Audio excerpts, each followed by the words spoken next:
When you think about South Africa in its current state, do you have hope for a better country?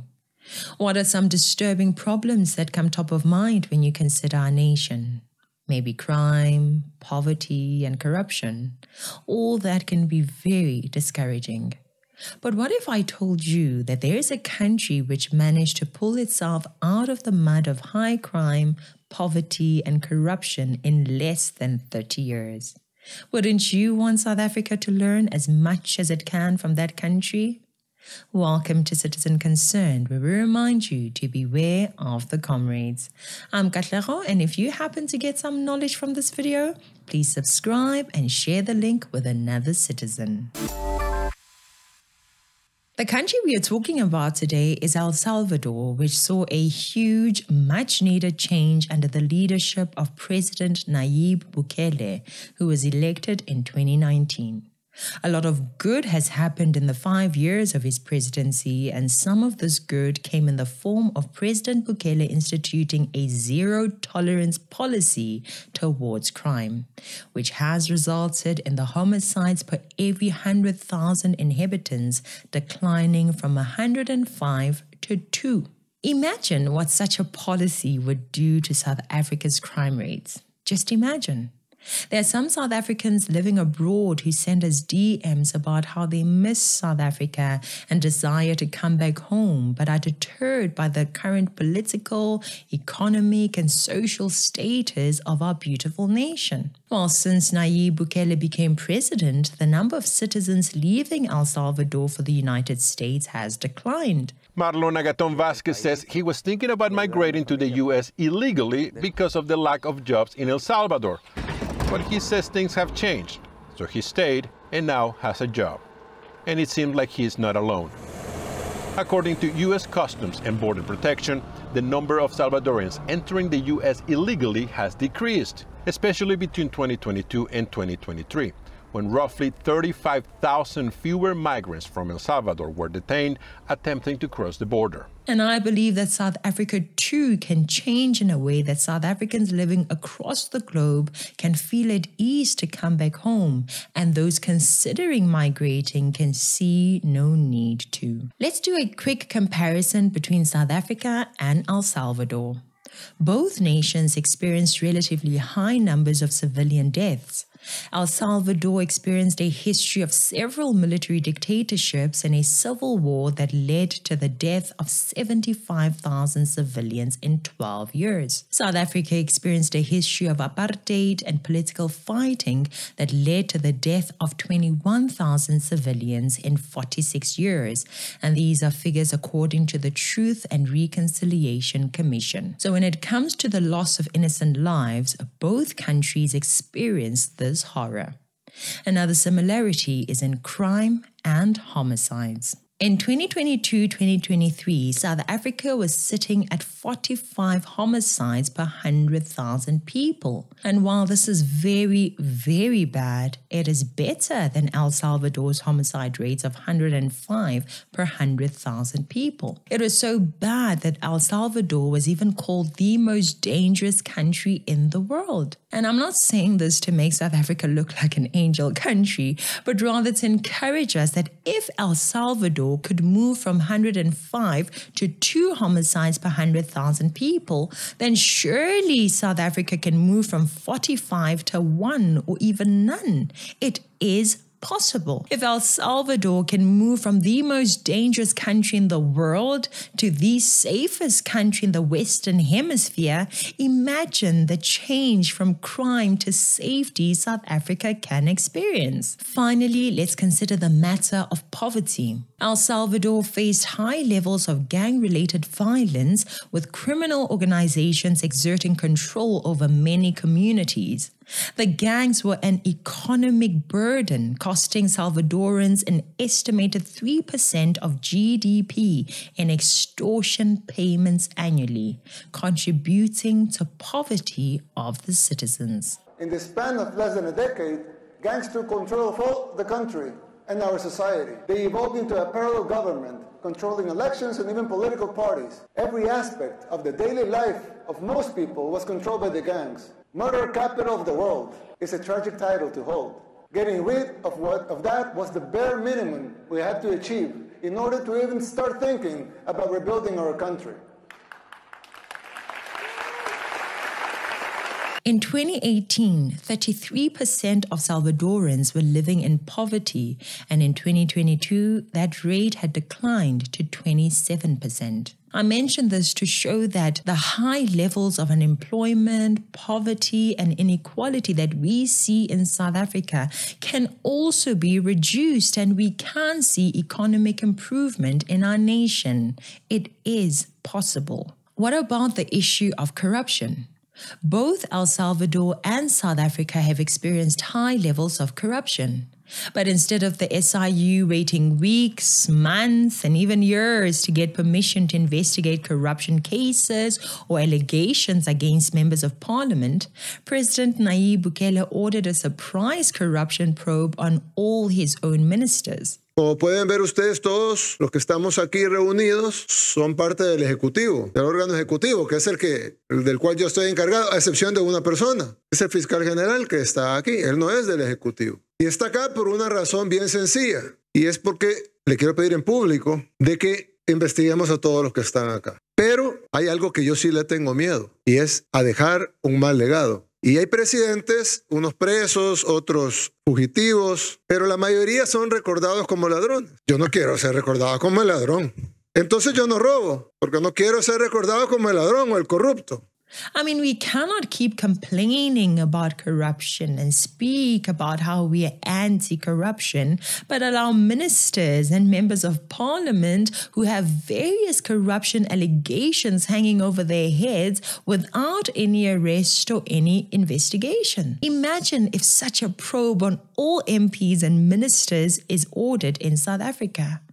I don't know about you, but that would make me very, very happy. It would be good to see such a thing. Again, I'm sharing this contrast between El Salvador and South Africa to show us that the issues that discourage many South Africans regarding our nation, issues such as poverty and inequality, crime and corruption, are issues that can be resolved. And South Africa made a much better nation that we all can be proud of and prosper in. While the Salvadoran opposition parties have admitted that they feel objectively safer in the country, external people have had negative things to say about President Bukele.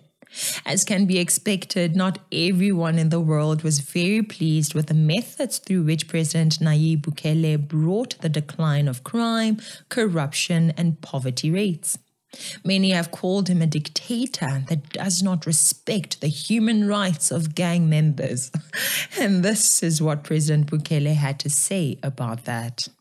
You'd think that would be greeted in the hemisphere as this amazing thing, like what's going on in El Salvador, and instead there's been this, what's going on in El Salvador? Yeah. There's been hostility. Yes. One of the reasons is that we don't pander to them. So there's worldwide agendas, right? These are provable facts, right? They have benchmarks that they need the countries to follow and they need the countries to do it. But sometimes if you work on those things, you're probably neglecting the important things for your people, the things that your people are really asking. I'll give you an example. When we arrested the gang members that were killing so much people that we were the murder capital of the world, literally the most dangerous place in the whole world, dangerous than Haiti, more dangerous than Iraq. This was literally the most dangerous country in the world. We have triple the amount of the murder rate that Haiti has right now. With all the mayhem that they have, we have tripled that here. So what do you have to do?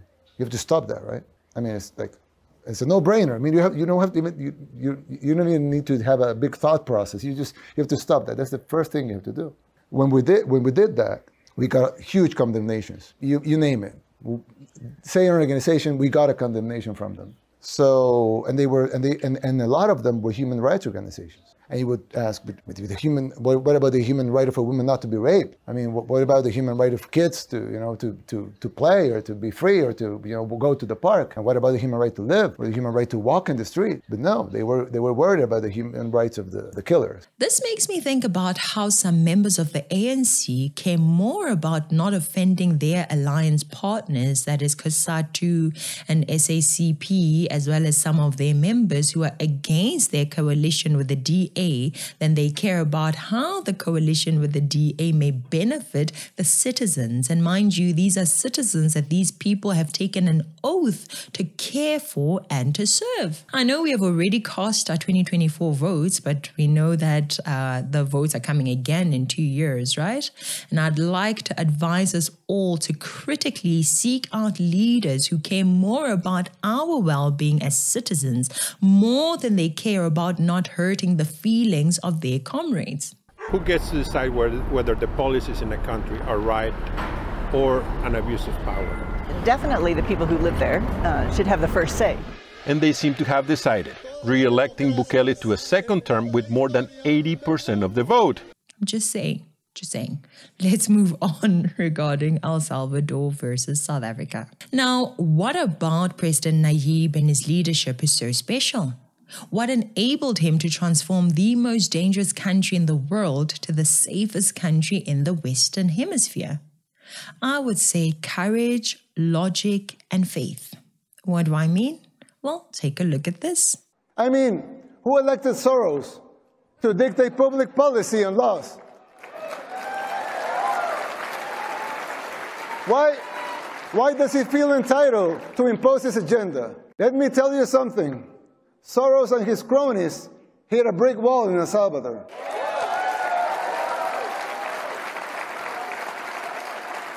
Thank God, and all the glory be to him, Salvadorans are now immune to his influence. No one believes his lies anymore over there. Institutions were created to serve the people, and not the other way around. For instance, the financial situation of the United States. He's courageous enough to speak facts that may make him disliked, to take necessary action that many leaders are too scared to take. And those are the types of leaders we need in South Africa. And please, please, please do not get this point twisted. There are people that many of us may consider courageous, but those people are courageous to take action that endangers the well-being of our nation and its people. Those are not the type of leaders South Africa needs. South Africa needs leaders whose courage is accompanied by logic. Take a look at this. Just bottom line it for us. What's the formula? Well, I can tell you the official formula and the real formula. Okay. So the official formula is that we did a plan. I mean, we did a plan. It's not that. When I say official, I mean it's a lie. It's just, the official one. We did a plan that was comprised of phases. So we roll up the first phase, then the next one, then the next one. And then gangs started attacking back. So we had to roll up everything at once, like in a hurry. And it worked. It worked. In a couple of weeks, the country was transformed because the gangs were not yet arrested, but they were on the run. So we basically, in the roll-up of phase 6, we basically pacified the country in a couple of weeks. How do you do that? How do you pacify a country? Well, the phases included building up of the police forces, the army. We doubled the army. We literally doubled the army to fight crime, to use the army to fight crime. And we equipped them before, like soldiers, we didn't have like useful guns or vehicles, drones, basic things that an operation of that magnitude would need. So yeah, we roll up the phases and then we went after them. Okay, so that's the official. That's the official. Yes, that's the official. What's you see that? He doesn't just talk and walk courageously. He also acts logically. But whether we want to admit it or not, even the most courageous and logical leaders need something else. The third secret source to President Nayib's transformation of El Salvador, and that is faith. Take a look at this. what's the real? It's a miracle. It's a miracle. Yeah, it's a miracle. I love that. What do you mean? Yeah, it's a miracle. When gangs started attacking us back, basically, they killed 87 people in 3 days, which for a country of 6 million people, it's crazy. Would be the equivalent of 5,000 murders in the U.S. in 3 days. Wow. Yeah. So we were in a meeting, and well, when it started, not when it ended, but when it started, we were in a meeting at my office, 3 a.m., 4 a.m., just watching, what was happening and trying to figure out what to do, because the problem with the gangs is that they don't only attack their objectives. When they want to create terror, they can attack anyone. So they can actually kill their grandma. Yes. And it's your victim. Yes. Because they don't care about their grandma. You care about their grandma, so it's your victim. If they kill their grandma, you have one death, and they have they achieved the terror that they want to create. So they can kill anybody. A woman walking by, a guy working in the street, a taxi driver. They can kill anybody. And if the state goes after them, the state has no intention of killing or harming anybody but the gang members. So you have 70,000 objectives, which were the 70,000 gang members, but they have 6 million possible targets. So it was almost an impossible task. It's a guerrilla war, really. Yes, it is, but it was an impossible task because you have to go after them. They were intertwined with the population, they were everywhere, and they were killing randomly. So how do you stop? So we really tried to figure out what to do, and I basically said, well, it's. We're looking into an impossible mission here. So we pray, and we. You prayed in the meeting? Yes, of course, several times. Yeah. What did you pray for? To wisdom, to win the war, to have. I thought at the time that we would have civilian casualties. So we prayed that the civilian casualties will be as low as possible. And we didn't have any civilian casualties. Indeed, when we just look at what is happening in South Africa, it becomes very difficult to see a way out. And it requires faith for a miracle. Just as President Bukele believed God for a miracle in El Salvador, how he coupled his courage and logic with faith, and the results are miraculous. Imagine what would happen if our leaders would have courage to take the necessary action, use logic in their decision-making, and ask God for wisdom and guidance on how to govern South Africa. Before he was wise King Solomon, the young Solomon asked, "Please, make me wise and teach me the difference between right and wrong. Then I will know how to rule your people. If you don't, there is no way I could rule this great nation of yours." And it is advisable for all leaders to ask for the same. You may have come to the obvious conclusion that the real debate is not between Republican and Democrat, or socialist and capitalist, right, left. The real battle is between people who are lying on purpose and people who are trying to tell you the truth. It's between good and evil. It's between honesty and falsehood. And I know that there's a lot happening in our nation currently, but my plea is, do not allow the negative to get to your heart and mind. Maintain hope, critical thinking, and courage. As Tucker Carlson mentioned in the same interview, this is not a fight between left and right. Neither is it a fight between capitalists and communists. It is rather a fight between truth and lies, good and evil. And I encourage you to seek truth, to seek good for yourself in the midst of the noise. Thank you so much for watching. I'm Katlego. This is Citizen Concerned. And until next time, beware of the comrades.